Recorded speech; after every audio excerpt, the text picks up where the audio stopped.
Nos acercamos con nuestras cámaras hasta donde era posible. Pista de aviaciones para la exportación de artículos. Se habla de electrónica, pero atrás de la electrónica se baja droga. Carlos Barreto Sarubi y Andrés Rodríguez van a estar haciendo pasar isopor, papel higiénico. La gente dice nomás las cosas. El Carlos Barreto trafica con droga. Agustín Urunaga es uno de los nombres más conocidos del contrabando aéreo fronterizo. Era comentario la supuesta protección por parte del hoy detenido general Lino César Oviedo. Fuad Jamil. No es la primera vez que se lo vincula a Fuad Jamil con el negocio de las drogas. La frontera con el Brasil, que se extiende a través de los departamentos del Alto Paraná, Canindeyú y Amambay, es un escenario habitual de todo tipo de comercio ilícito. Esto va desde contrabando de los más variados productos hasta tráfico de drogas. Y los medios utilizados para concretarlo también tienen múltiples variantes. Claro que los que se dedican a estos menesteres no son vulgares hijos de vecino.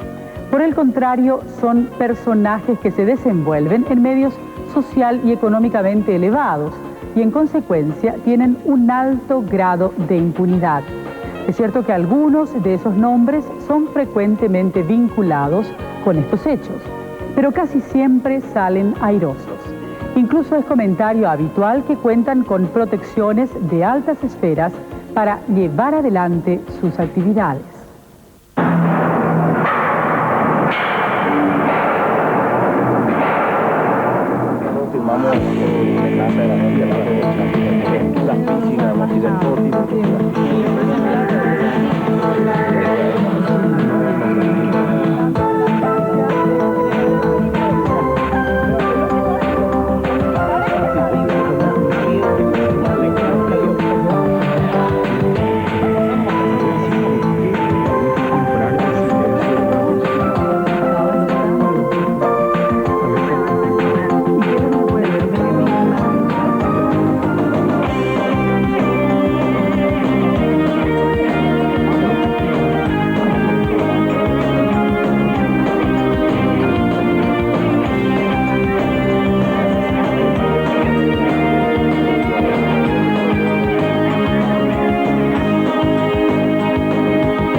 Nombres más conocidos del contrabando aéreo fronterizo. Es propietario de esta pista clandestina que estamos viendo ahora desde el aire, ubicada en la colonia La Fortuna, a unos 70 kilómetros al norte de Ciudad del Este. Normalmente esta pista es una de las más activas, pero a fines del mes pasado uno de los aviones sufrió un accidente y la actividad tuvo que interrumpirse intempestivamente. También por tierra llegamos hasta la pista de Agustín Urunaga para registrar más de cerca la actividad que se desarrollaba allí antes del accidente. Nos acercamos con nuestras cámaras hasta donde era posible, agazapados entre la maleza que llega hasta la cabecera de la pista. Más de ahí era casi imposible seguir avanzando sin ser detectados por el enorme descampado que se extiende frente al depósito donde estacionan los aviones para cargar. La pista supuestamente estaba clausurada por disposición de las autoridades. Sin embargo, como estamos viendo, operaba sin ningún tipo de control aduanero o aeronáutico.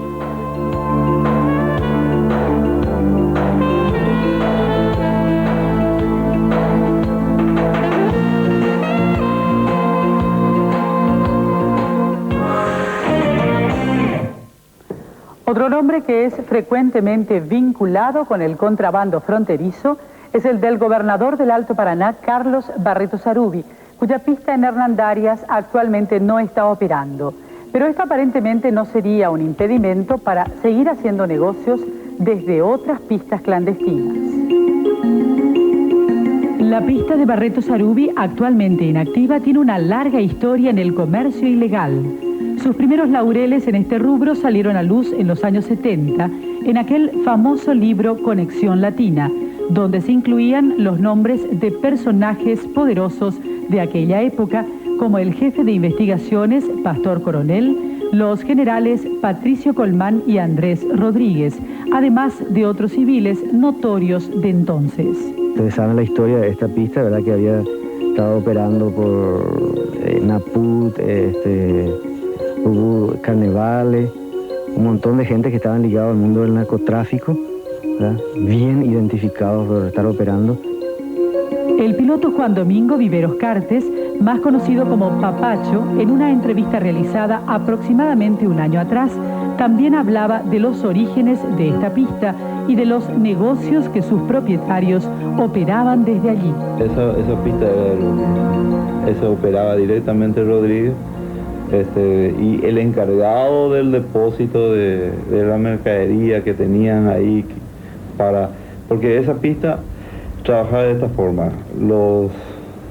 Los comerciantes venían, compraban en Ciudad del Este y llevaban a la pista, le entregaban a Carlos Barreto, y Carlos Barreto cargaban en los aviones brasileros o paraguayos, o sea, aviones de los paraguayos o de los brasileros, y metían en contrabando a el Brasil.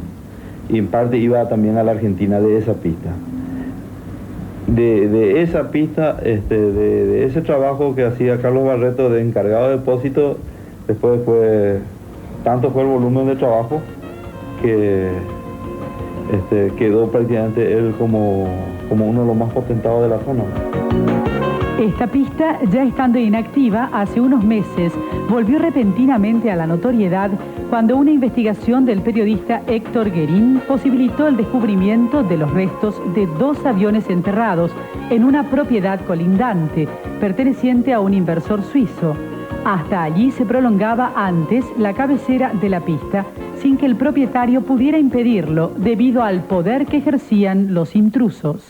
Estamos ubicados exactamente a 30 metros de la cabecera de la pista del general Andrés Rodríguez, y que estaba siendo operado por más de 25 años por el actual gobernador Carlos Barreto Sarubí. Pero esto está en la propiedad de un suizo. Exactamente. Esta propiedad es de un suizo, un inversor, un gran inversor suizo. Tiene 2 estancias, es Alfred Gisweller. Él alega, sostiene, asegura de que él no tiene conocimiento con respecto a estas avionetas. Él dice de que la posesión siempre estuvo a cargo del general Andrés Rodríguez y de Carlos Barreto Sarubí, pero que nunca le pudo pedir, porque lógicamente ellos son los que tienen el poder en ese entonces y hasta ahora. El empresario suizo Alfred Gierschweiler, propietario de la finca donde fueron hallados los restos, accedió, aunque con cierto recelo al principio, a dar su propia versión acerca del caso. Esa fue la boca de su pista, entrando en la propiedad de nosotros. Como todo el mundo sabe, en esta época nadie tenía una intención de decir, ustedes no pueden usar este pedazo, nosotros vamos a cerrar el alambrado. Nosotros dejamos así como nosotros compramos. Pero cuando yo le hice la entrevista, él dijo Andrés Rodríguez, el general Andrés Rodríguez, el que era presidente de la República, y Carlos Barreto Sarubí, el actual gobernador. Yo no les puedo exigir a ellos, no les puedo pedir a ellos. ¿Quién se va a animar a pedirle a ellos? Yo dije que esta es de la familia Barreto, pero en esta época también, como escuché, tenía como socio general Rodríguez. ¿Pero usted estaba al tanto de qué tipo de operaciones se hacían en esa pista? Nosotros sabíamos, como todo el mundo, que esto funcionó como pista de aviaciones para la exportación de artículos. Pero ustedes sabían que esto era ilegal. Bueno, en esta época, ¿quién habló de legal e ilegal? Pero esto fue aceptado de todo el mundo, del gobierno de todo el mundo. El gobernador Barreto Sarubí tácitamente admitió su vinculación con los aviones enterrados. Sin embargo, se amparó en que el descubrimiento se produjo fuera de su propiedad, transfiriendo implícitamente la responsabilidad a su vecino suizo. Pero vos si tenés tu coche y descomponés y querés enterrar, vos podés enterrar tu coche, ¿quién te va a decir nada? Estos que se encontraron, ¿estos aviones eran suyos? Pero ¿cuántos aviones es lo que se encontraron? Yo no sé qué avión me hablan a mí, porque a mí no me llegó ninguna, ¿cómo te voy a decir? Ningún documento de que aviones se encontró. Podés enterrar lo que quieras, no digo solamente avión, si tenés barco y querés enterrar, podés enterrar también. ¿Verdad? Si vos sos dueño, ¿verdad? Y vos ya no te gusta, vos podés enterrar lo que quieras, o podés tirar, o podés regalar. ¿Estos restos de estas aeronaves son suyos? No, ¿por qué usted me va a decir una cosa que yo no digo? Yo le estoy preguntando. No, pero ya me preguntaste y te dije que no, es lo de mi propiedad para comenzar. Más adelante conoceremos otros aspectos poco divulgados de esta famosa pista, sobre todo en su etapa de esplendor, cuando era tema favorito de las publicaciones norteamericanas que investigaban el mundo del AMPA en esta parte del continente. Escucharemos relatos sobre actividades más recientes que también colaboraron para darle renombre delictivo internacional.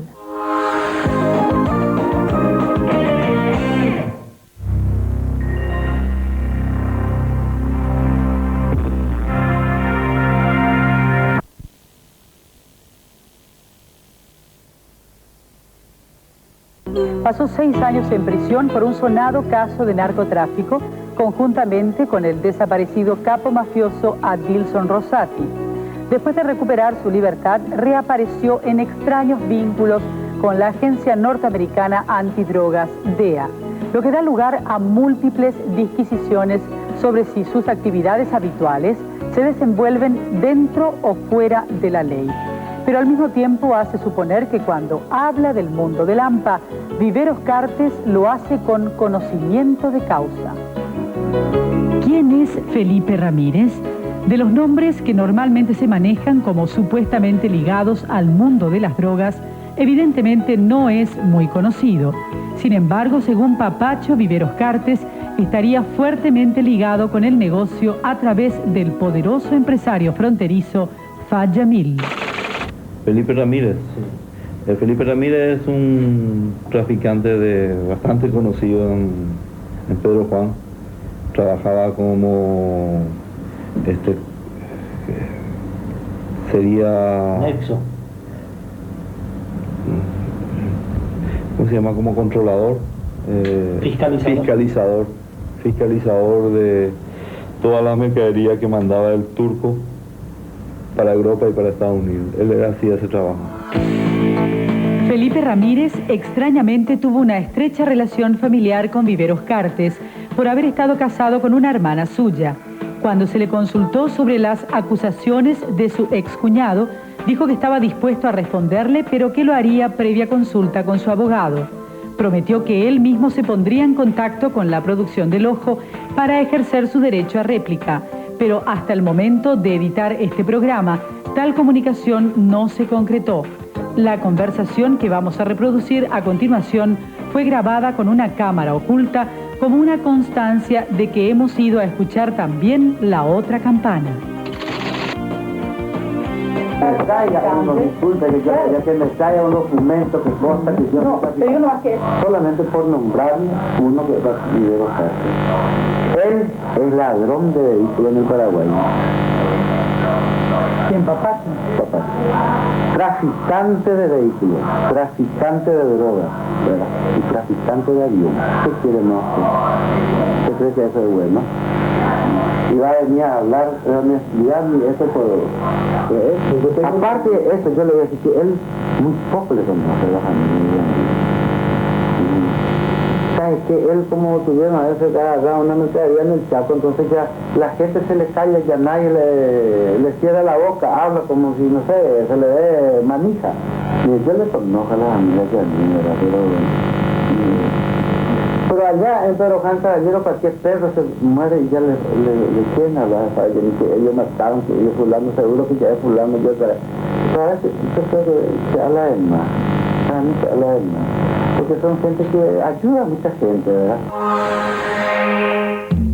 Según Viveros Cartes, así como existen narcotraficantes intocables por el poderío de sus padrinos, Hay otros que no tienen protección y que podrían ser atrapados, pero al no existir pruebas contra ellos, siguen operando. Entre estos últimos se incluyó justamente a Felipe Ramírez. Y por la misma razón que hay que tener... No hay pruebas también. No hay pruebas.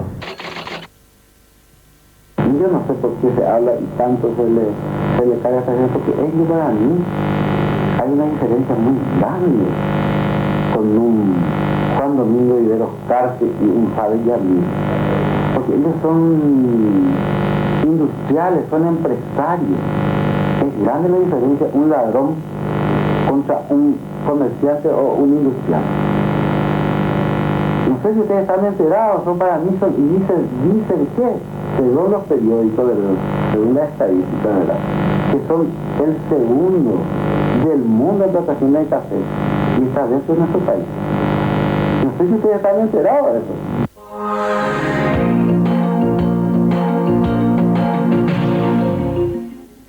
No es la primera vez que se lo vincula a Fat Yamil con el negocio de las drogas. La propia policía brasileña admite que lo tiene en la mira de sus investigaciones. Es más, uno de sus hijos, Daniel Álvarez Yamil George, cuenta con orden de captura en el Brasil por liderar supuestamente una banda de narcotraficantes que fue desarticulada en la ciudad de San Pablo. El doctor Roberto Precioso Jr. es coordinador general de la Policía Federal de San Pablo. De las paredes de su despacho cuelgan numerosos diplomas de reconocimiento de la Agencia Antidrogas de los Estados Unidos por su lucha contra el narcotráfico. Por lo tanto, se supone que cuenta con suficiente autoridad para hablar del tema. Devido à proximidade entre Brasil e Paraguai, principalmente na área de fronteira, é uma área de atuação do crime organizado. E tanto criminosos paraguaios como brasileiros estão constantemente mudando de posição. Isso aí é a dinâmica do crime que exige isso. Efetivamente, nós temos diversos alvos em investigação. Fuad Jamil seria um desses alvos, né? E isso é o nosso trabalho de rotina.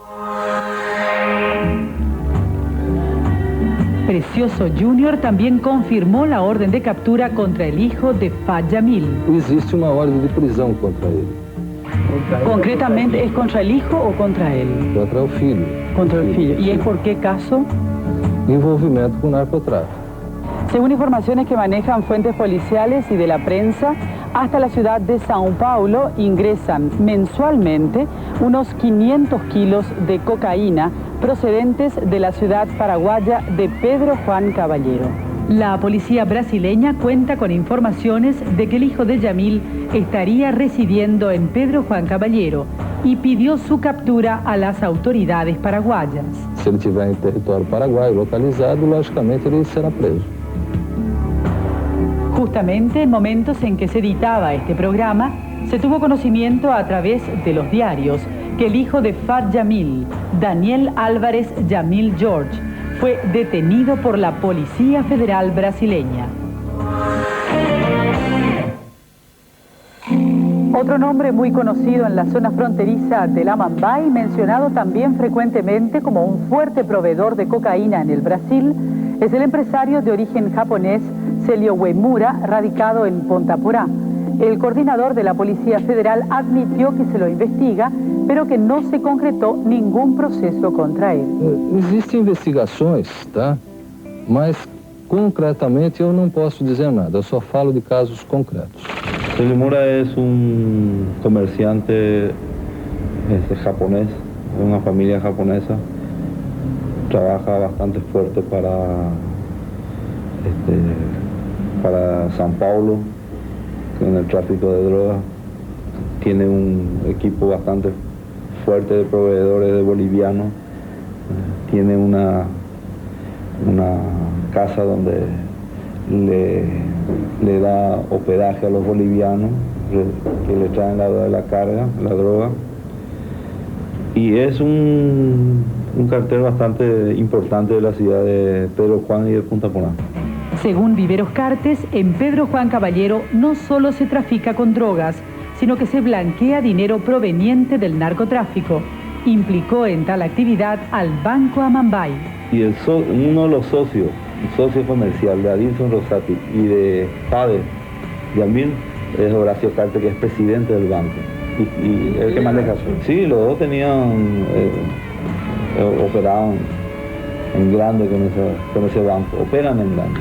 Y mira, por la gente que está en ese banco, yo no tendría ninguna duda de que ese banco trabaja con los turcos, trabaja con la plata del narcotráfico. En un reciente programa de El Ojo, coincidentemente, el diputado liberal Hermes Rafael Saguier lanzó acusaciones similares contra el mismo banco y el mismo empresario. Pero tanto el señor Cartes como la dirección del banco optaron por no intervenir en la polémica. Esto fue lo que dijo el diputado Saguier. Una persona que estuvo, extrañamente, una persona que estuvo presa por evasión de divisas está vinculado al banco. El Banco Central no actúa, lo deja que siga actuando dentro del Banco Amambay. Hay prueba de que este señor estaba vinculado al grupo Rosati y Spencer, que están en el negocio de la droga, y el Banco Central no ha hecho nada. Y junto con esto hay indicios más que claros de que por ahí ha girado una enorme cantidad de dinero que viene del cambio, de Río de Janeiro concretamente, donde está el fuerte del negocio narcotraficante y del tema de armas. Eso, digamos, lo ubica al Banco Amambay en el centro de todas las dudas en el manejo de dinero sucio.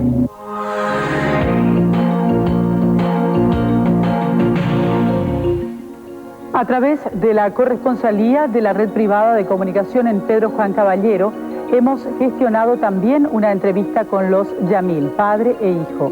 El contacto fue con Daniel Álvarez Yamil, el supuesto prófugo de la policía brasileña, quien vive tranquilamente en la zona sin ser molestado por las autoridades.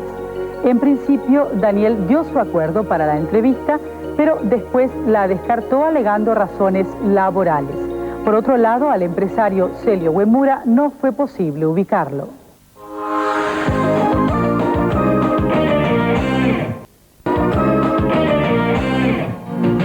El tema del padrinazgo a los llamados capos de frontera, si bien es comentario corriente, no siempre es fácil de ser probado, pero hay algunos nombres que frecuentemente son mencionados en tal actividad. El caso de Agustín Urunaga, por ejemplo, era comentario frecuente la supuesta protección que gozaba hasta hace muy poco tiempo por parte del hoy detenido general Lino Oviedo. Extrañamente, pese a sus públicas relaciones políticas con Agustín Urunaga, el general Oviedo no pierde la ocasión para erguirse como supuesto abanderado de la lucha contra la corrupción. Aquellos que pretenden aún seguir manejando a este pueblo con su dinero sucio están equivocados. Además del general Oviedo, hay otros nombres igualmente notorios que también circulan como supuestos padrinos de los capos de frontera. Algunos más antiguos, otros más recientes, pero en algún momento bien ubicados en las escalas del poder. Pienso que le estaba protegiendo seriamente por lo menos al grupo Rosati y era el general Garcete, Humberto Garcete. Pero las buenas relaciones de los empresarios de frontera con las altas esferas no son nuevas. Esta fotografía, que perteneció al archivo personal del asesinado colega Santiago Leguizamón, nos muestra que el señor Fat Yamil no tenía nada que envidiar a Barreto Sarubi en términos de vínculos con el poder. Así podemos ver al dueño de casa compartiendo una fiesta familiar con el general Andrés Rodríguez y señora, el vicealmirante Eduardo González Petit y el empresario José Luis Manzoni Guasmosi, primo hermano del actual presidente de la República. Claro que según la versión de Felipe Ramírez, más que padrinazgo, aquí hay compadrazgo. Un hijo de Yamil sería ahijado de Rodríguez. Parece que son compadres, no sé si ustedes están enterados. Fabiña es su hija. ¿Quién? El hijo de España. Era un hijo de España.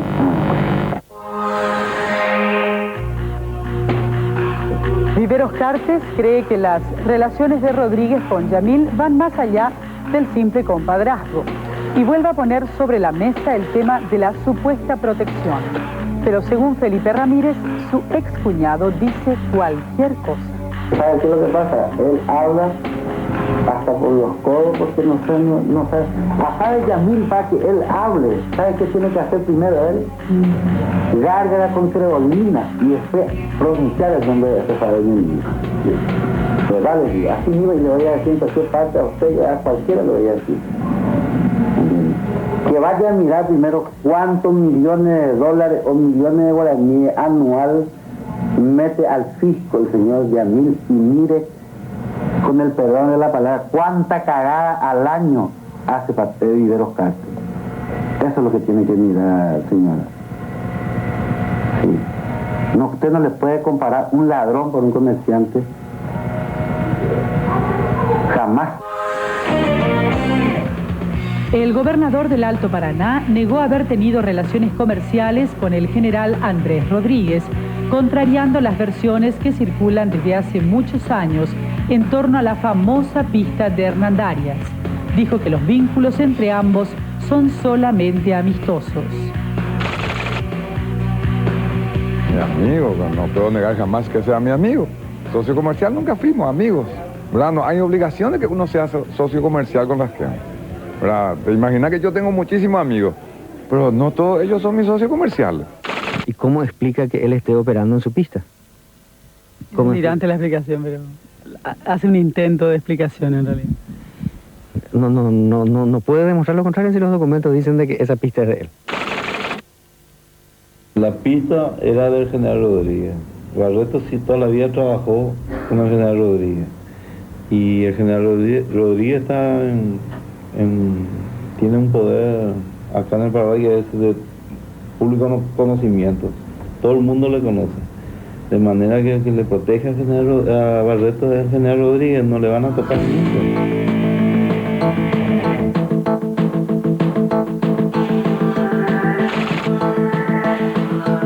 La parte de allá, acá 30 metros, sí hay un documento del IBR, otorgado por el IBR, en nombre de la esposa, Nelly Rey Rodríguez, que está en nombre de ella.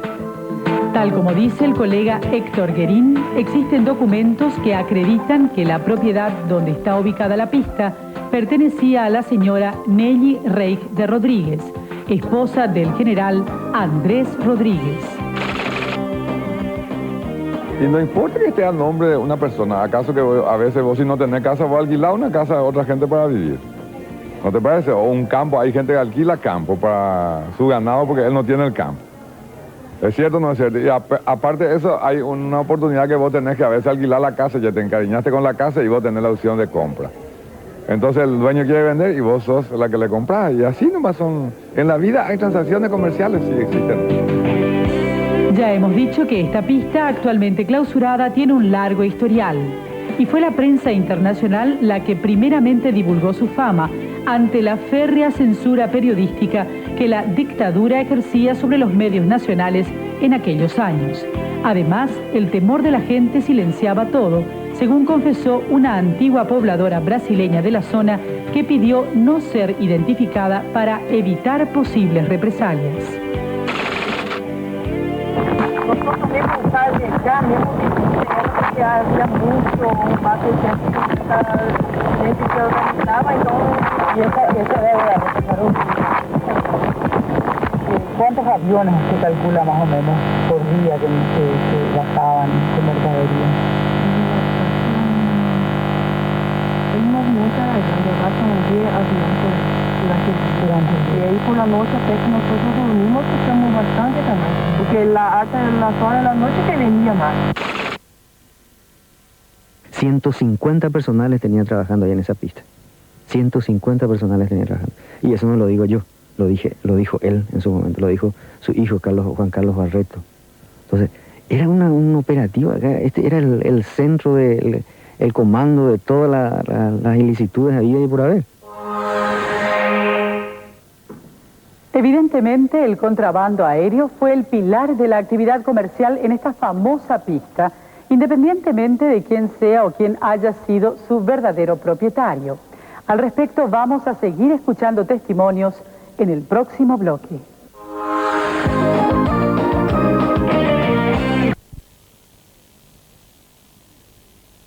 Cerca de la actividad comercial que se desarrollaba en la famosa pista de Hernandarias, donde el contrabando aéreo parecía competir en intensidad con la propia actividad legal de la aduana de Ciudad del Este.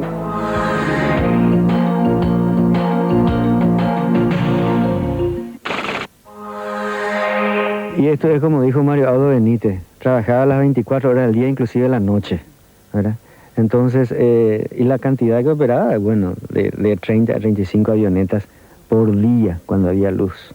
Ahora los que aterrizaban o despegaban cuando no había luz ya era imposible, porque solamente un selecto grupo de personas son las que estaban trabajando con ese sistema.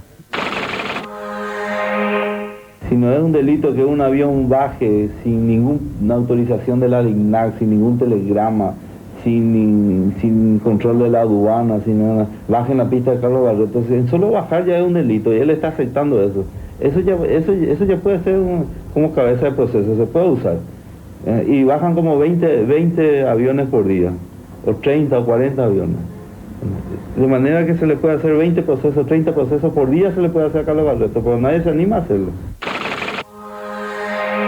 Y bueno, la fantasía pues llega luego al colmo, ¿verdad? ¿Te imaginas lo que es 40, 50 aviones por día? Entonces ya tenemos que traer Miami acá, ¿verdad? Que Miami tenemos que mudar al Alto Paraná ya entonces para que tenga esa cantidad de vuelos. Entonces, la fantasía es lo que le llena a la gente la cabeza. Porque que él tenía toda esa seguridad ahí que no podía entrar ni una persona. Só si era gente que trabajaba para él. Sí, si no, otro extraño no llegaba mismo. Ni para hollar. Ni para hollar, no. Eso no permitía nada. Porque había policía ahí. ¿La policía acá? Sí, armado era. Pero vestido de policía, con uniforme de policía. Sí, ese milico que nosotros hagamos. Ese que más... Militar. Sí, que usaba uniforme por la noche mismo, ahí estaba bien lo tenía. Interesante porque siempre la gente quería saber todo lo que pasaba acá. Más que un 15 militar, fuera ese otro que tenía, ¿verdad? Sí, efectivamente. Acá cuando ABC Color, cuando iniciamos nosotros la investigación sobre pistas clandestinas hace 5 años, un soldado de la Fuerza Aérea fue el que disparó contra mi persona. No sé si ustedes recuerdan, hace 5 años. Esto estaba custodiado por efectivos de la base naval, estaban la gente del destacamento de frontera y de la Fuerza Aérea. Ni el periodista Guerín, ni el inversor suizo, ni la vecina brasileña descartaron la hipótesis de que la pista de Barreto Sarubi haya sido utilizada para el tráfico de drogas, basados en el extraño descubrimiento de los aviones enterrados. No obstante, fueron prudentes ante tal posibilidad. Llegaba só electrónico, porque ele podía hacer muchas cosas, podía hacer droga también le puxaba un poco, porque se usó, le pedió cuantas veces para pasar por ese camino, donde al portón adentro de eso, y como el patrón no permitía la pasaje por él. Solamente a nosotros también interesamos que mercadería se transporta allá. Así se habló amplio en drogas, armas, mercadería electrónica, whisky y todo esto. En esta época se habló siempre muy amplio de esto.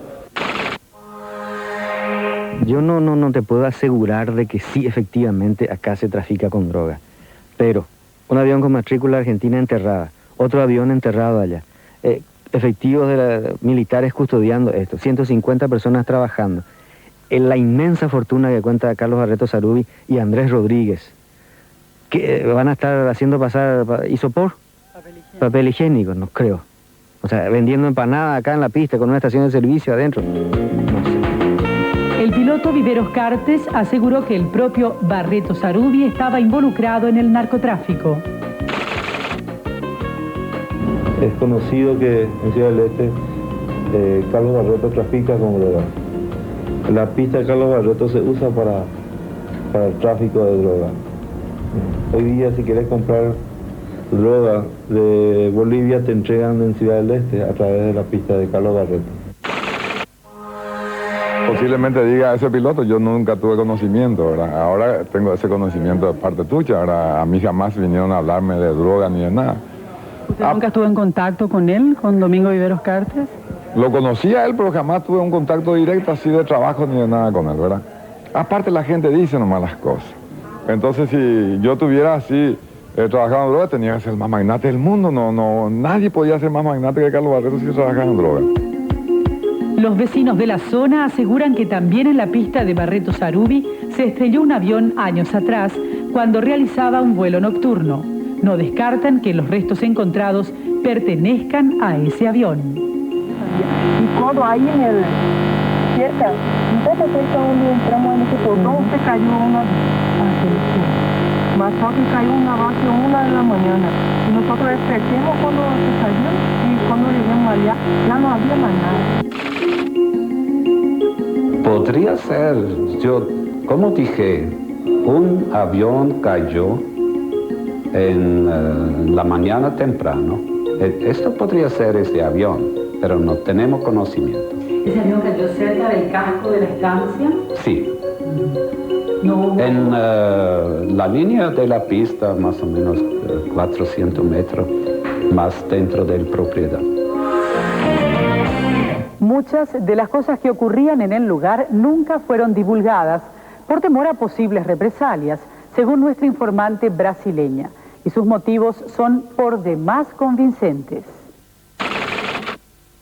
Es una cosa que nosotros vimos, nosotros no podíamos comentar.